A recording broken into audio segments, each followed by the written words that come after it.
today about the witches in Macbeth. They're at the core of your preparation for the play, if you ask me. And hopefully that you'll find. I'm hoping that you'll find this in some way useful for your revision. Don't forget, you have your mind maps.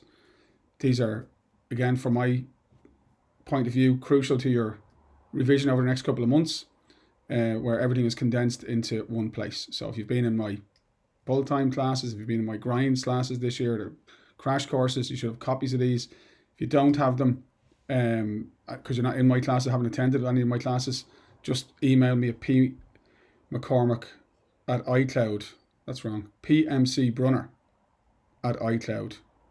And you can purchase them if you want to. Okay, so we're talking about the witches today, and we're going to just talk about the key quotes associated with them, but also the kinds of questions that you might where you might be able to use your knowledge of the witches. Now, straight away, look, as you know with the maps, all I've done is try to make sure that the key elements of each character is captured in the maps. That's what I'm doing. I haven't done any theme maps, unless you count the one I did on Kingship, because there was a special request for that. But I always think if you just know the characters well and know the quotes associated with the characters, there's no question they're going to ask you that you haven't got the information, the required information you can use to answer the question. So I'm going to go through this relatively quickly. I think they are core. You're talking about things like justice, obviously the supernatural. You're talking about Macbeth's character and why he does what he does. You're talking about the portrayal of evil or corruption in the world. You're talking about why the play still has dramatic impact or relevance to a modern audience. Like, find me a question where you can't bring in some reference to the witches. I think you'd struggle to find one. Okay? Now, so let's go. The Banquo in Act 1, Scene 3, meets the witches with Macbeth, and he spots straight away that they are fantastical. Okay? So this is a rhetorical question. They are not what outwardly they show. It's a very, very important. There's another question. Anything to do with deception, anything to do with appearance and reality. Banquo can see straight away that these are not to be trusted. Just in their physical appearance, they look like women, he says, but he knows they're not women. They're fantastical. They're of the supernatural. But that idea that they're not what they appear to be, that's crucial, because Macbeth takes them at face value because they tell him what he wants to hear. Banquo has that natural suspicion Macbeth should have, but Macbeth is blinded. Well, certainly he is. His ambition overrules his rational mind and his sense. Now, where the witches appear, the great thing about these as characters, really only 4 times in the play. There's the list, and despite the fact that they are so important, appear so infrequently, they are so important in the play. Because they set the drama in motion, and then are crucial in the way it concludes. So very, very important. So what do we know about them? They're part of the supernatural. They're not subject to God's laws because they were not created by God. Supernatural means beyond God's laws, as in created for humanity, because the witches weren't created by God. They were created by the devil. They're agents of the devil. That's what they're understood to be. Don't forget, at the end of the play, the human baddies in the play get punished. Macbeth and Lady Macbeth get punished. The witches don't. Why? Well, they're not subject to God's law. Okay, all they're doing is what they're created to do. And what they're doing is disrupting the natural order. In order to understand the witches and their role and why Shakespeare chose to write about them, you have to understand that concept of divine authority. The belief that God loves humanity. This was why people accepted the idea of kings with all this power and queens and all this power that they had, that they believed that God was interested in their welfare, and that we live in a chaotic and a dangerous world, so God creates or picks somebody who is of particular merit to rule on his behalf or her behalf, whatever you want to think, and that therefore you have order. That's called the natural order, God's law. The witches exist to disrupt the natural order because they don't work for God, they work for God's enemy, the devil. So they come to Earth to cause chaos, and they look around and say, okay, well, we need an instrument to create chaos, so who do they see? Macbeth. They choose him because he's weak. one of the very interesting things about the witches is that when everybody else looks at Macbeth at the start of the play, they see strength. When the witches look at Macbeth, they see weakness. They understand that he is an influential and powerful man, but they also understand that he has a fatal flaw, ambition, which they can manipulate and influence in order to achieve their goal, which is create chaos, and they are absolutely successful. They are crucial to the play having a really fantastically memorable opening. You know, when they appear in Act 1, there's thunder and lightning, you know, where shall we three meet again, in thunder, lightning, or in rain, you know. The pathetic fallacy that Shakespeare uses, that storm imagery associated with them, communicates the idea that they're sinister and here to cause trouble. And when they say, you know, fair is foul and foul is fair, hover through the fog and filthy air, I have those marked as two separate quotes.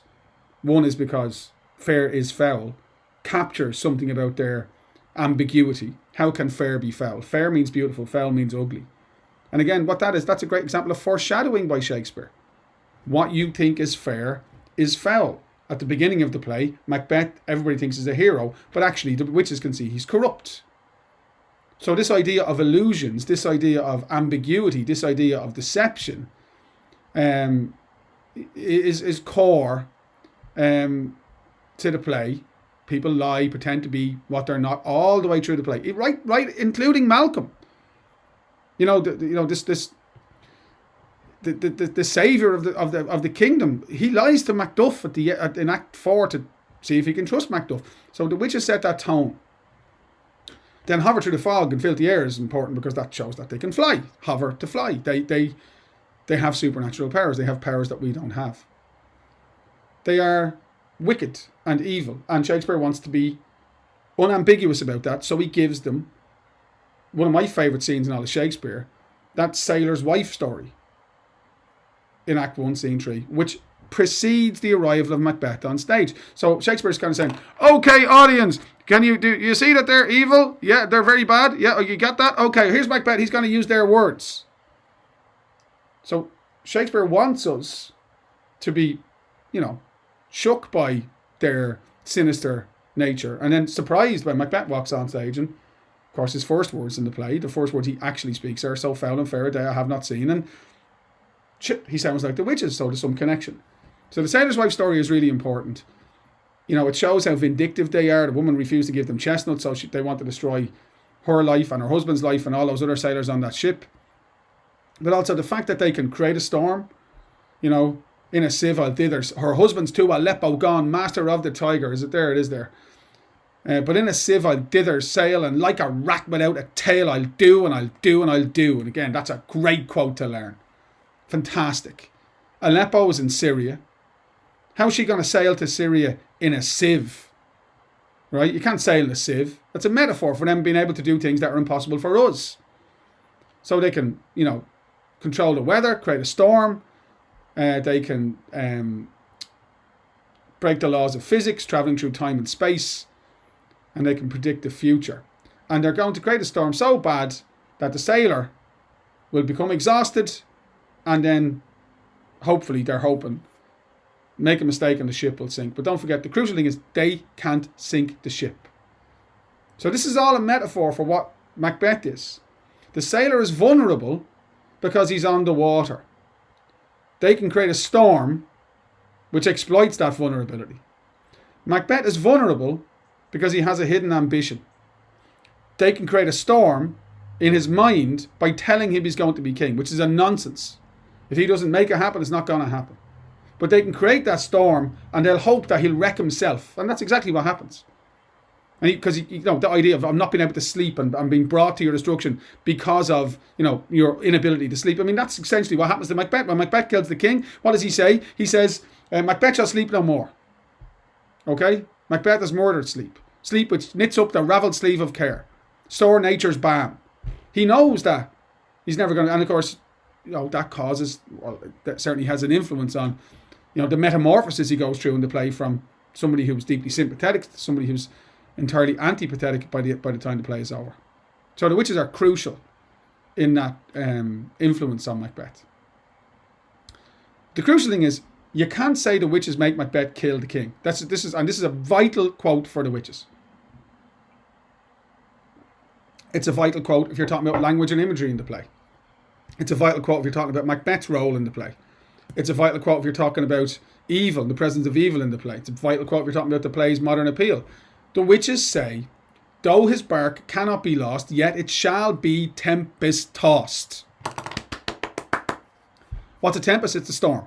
So again, they can whip up a storm. A bark is a ship. It cannot be lost. What does that mean? They can't sink the ship, but they can create the conditions whereby the sailor might sink the ship himself. So they can't make Macbeth kill the king, but they can tempt Macbeth, hoping he'll do it himself. Do you get it? So are they at fault? Yes. Do we feel some degree of empathy or sympathy for Macbeth because they target him? Yes. But does that excuse what he does? No. Why not? Because their powers are limited by free will. He has the ability to say no, and he chooses not to. As I said at the beginning of the play, in Act 1, Scene 3, when we first meet him, his words echo the witch's words. So foul and fair a day I have not seen, which is very, very important and indicates, don't forget, the witches don't make Macbeth corrupt. Lady Macbeth doesn't make Macbeth corrupt. He's already corrupt. They identify and they exploit his innate corruption. And Lady Macbeth shares it and facilitates it. So Lady Macbeth and the witches are at fault, but that doesn't exonerate Macbeth. It doesn't say, oh, poor Macbeth. Okay? They have a clear understanding of his character. They are intuitive. That means they have this ability to, for want of a better term, read men's minds. They have a sharp understanding of human nature. And that's why they tell Macbeth he's going to be the king. Because they know they're telling him something he wants to hear. If somebody told me, oh, Paul, you're going to have, win the lottery or something. What? Because I'd love to make a difference in my life. Well, actually, make much of a difference in my life, I suppose, in terms of my everyday work. I'd still do this work. But you understand my point. They're telling him what he wants to hear. And if you tell somebody what they want to hear, they're much more likely to listen to you. And the reaction, their success is evident. Because when they say Macbeth is going to be king, he doesn't go, right, cheers, thanks. He starts and seems to fear things that do sound so fair. And there's again that brilliant example of Shakespeare's use of juxtaposition. Fair is foul, fear and fair. So why, when Macbeth is told he's going to be king, which sounds great, sounds fair, why is his reaction to be startled? It's because he knows that in order to become king, he has to commit regicide. And that's a heinous crime which will be punished by eternal damnation. Why does he know that? Because he's already thought about it. It's not that this is not his first go on the merry-go-round. The witches don't make him ambitious. He's already been ambitious. That's evident from the letter he sends to his wife. That, her understanding of it is clear that they've discussed this before. So they are really important, but in that they trigger him, but they don't make him ambitious. They identify and exploit his pre-existing flaw. Very, very important. As I say, the maps are great for just flicking over this, 10 minutes, whatever. The witches, once they set the ball rolling, they just disappear out of the play. And their ability to appear and disappear is evidence of their supernatural powers. They can do things we can't do. Banquo, where are they gone? Macbeth says, stay, you imperfect speakers. He's desperate for them to stay. But they don't need to stay because they've done what they need to do. What they needed to do was set the ball rolling. And now they're going to stand back and watch and see what happens.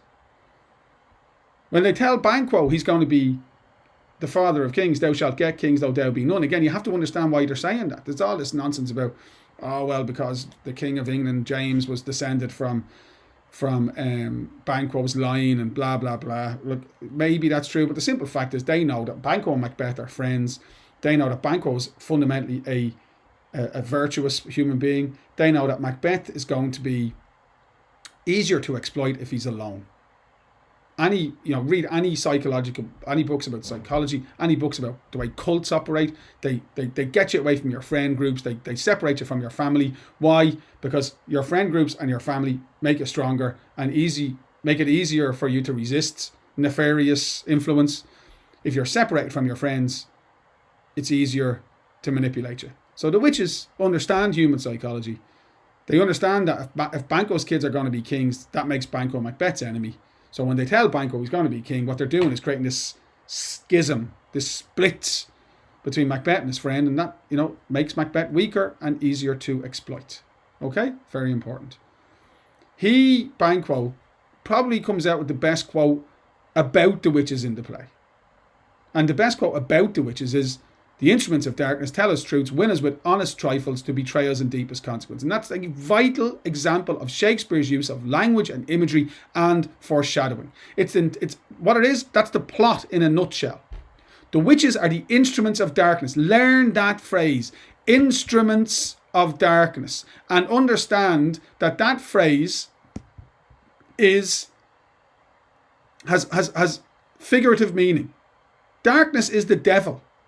Instruments is something that we use to achieve a goal.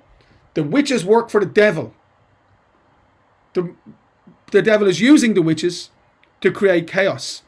Banquo can see, they tell you things that are of little importance, like he's going to be Thane of Cawdor, and he becomes Thane of Cawdor, but then that might lead to him doing something silly to make the rest of the prophecy, King Hereafter, come true. So Banquo can see from the very start the potential for Macbeth to be really go wrong and following the witches. And he tries to warn his friend, but of course, as I said a moment ago, we often pay attention to when we're told things we want to hear, and we all often ignore things that we don't want to hear. And that's what Macbeth does.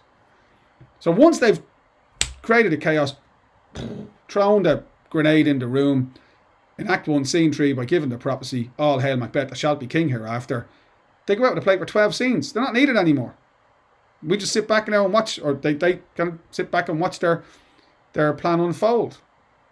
And we know what happens. Macbeth kills the king, and he then seizes the crown and frames Malcolm and Donalbain and organises the murder of Banquo and the attempted murder of Fleance, and then, is haunted by Banquo's ghost and decides, "I'm going to hell anyway, so I'm going to keep killing to hold on to the crown as long as I can. I'm in blood, stepped in so far that should I wait no more, returning where as tedious as go o'er." So, they don't, all that happens between them appearing in Act 1, Scene 3, and them then reappearing in Act 3, Scene 5. Because Act 3, Scene 5 is kind of like the beginning and the middle of the play are kind of over by then. So this is the beginning of the end, to quote, or to probably misquote or paraphrase anyway, Winston Churchill. So when they reappear on stage, they're in the presence of Hecate, okay, whatever you want to pronounce it, Hecate, and she's like another witch, but she's like the goddess of witchcraft. So she's like higher up in the level. And she at first chastises them for, basically acting without her permission. But then she delivers this amazing speech. And it's one of my favourite things that Shakespeare ever wrote. And I'm a bardophile, I think is the phrase. B-A-R-D is the Bard of Avon, Shakespeare, and I love him. Bardophile. And all my books. And I sit down and I read the plays all the time. But this is one of the best things he ever wrote. And this is Hecate saying, "Okay, girls, this is what you're going to do. This is what you're going to do, witches. They're going to make this magic potion, using the cauldron. And you're going to use your powers to draw him into his destruction even further. And that distilled by magic sleights shall raise such artificial sprites as by the strength of their illusion shall draw him onto his confusion. He shall spurn fate, scorn death, and bear his hopes above wisdom, grace, and fear. And you all know, security is mortal's chiefest enemy."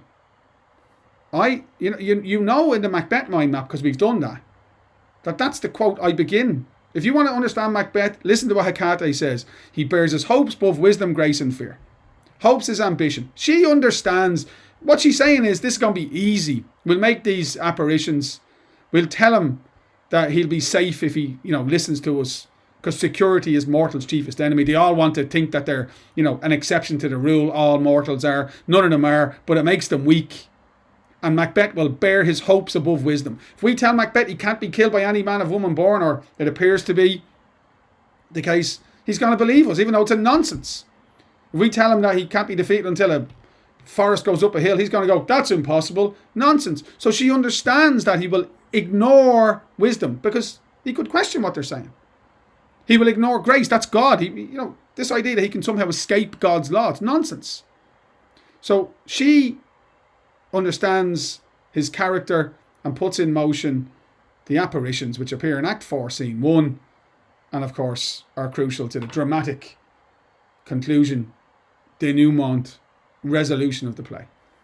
And the apparitions that appear after they, put in what was the famous line? Finger of birch strangled babe. Wicked evil in their cauldron. First one says, beware Macduff. Second one says, none of woman born shall harm Macbeth. Third one says, Macbeth shall never vanquish be till great Burnham wood, the high Dunsinane hill shall come against him. So they're important quotes. That one probably is the most important of the three. That's the second set of prophecies that Macbeth clings to at the end of the play. And we know that Macbeth, comes to his end because he relies on them when he shouldn't. And he knows he shouldn't, but he chooses to because they tell him what he wants to hear. The crucial thing is they never lie to Macbeth. Okay? When they tell him he's going to be king, that's just it's a statement which can mean nothing. All hail Macbeth that shalt be king hereafter. Now, they know that can be nothing, or he can, make it happen. It's up to him. The crucial thing is they are equivocators. Now, that's a word. In the old Leave Insert, in the one before the one you do, I wouldn't have been surprised at all to see a word like equivocation in a question on the witches. I don't expect to see it now because I don't think most students, their vocabulary is as well developed and they won't understand it. So equivocation means to tell a version of the truth that feels like a lie. Okay? So the witches don't tell Macbeth, you can't be killed. They say, none, look at the quote, none of woman born shall harm Macbeth, which is saying, actually, if you figure it out, that somebody who was not born of woman will kill you. That means Macduff will kill you. When they say Macbeth shall never vanquished be till great Burnham wood, the high Dunsinane hill shall come against it, they're not telling him you can't be killed. They're saying you won't be killed until that wood goes up that hill. And they're saying the wood is going up the hill. He interprets it as he chooses. He describes them at the end as the fiend. Fiend is a devil that lies like truth. And the fact is that they are wicked, they are sinister, they are frightening, they are, evidence of evil in the world. But he chooses to believe them. He chooses to believe them because they tell him what he wants to hear. So, yeah, they are wicked, but that's their nature. That's what they were created to do. They manipulate and influence Macbeth. They do. But they are not responsible for his downfall. They play a role, but he has free will. So the responsibility for Macbeth's downfall lies with Macbeth himself. Hope you found that useful.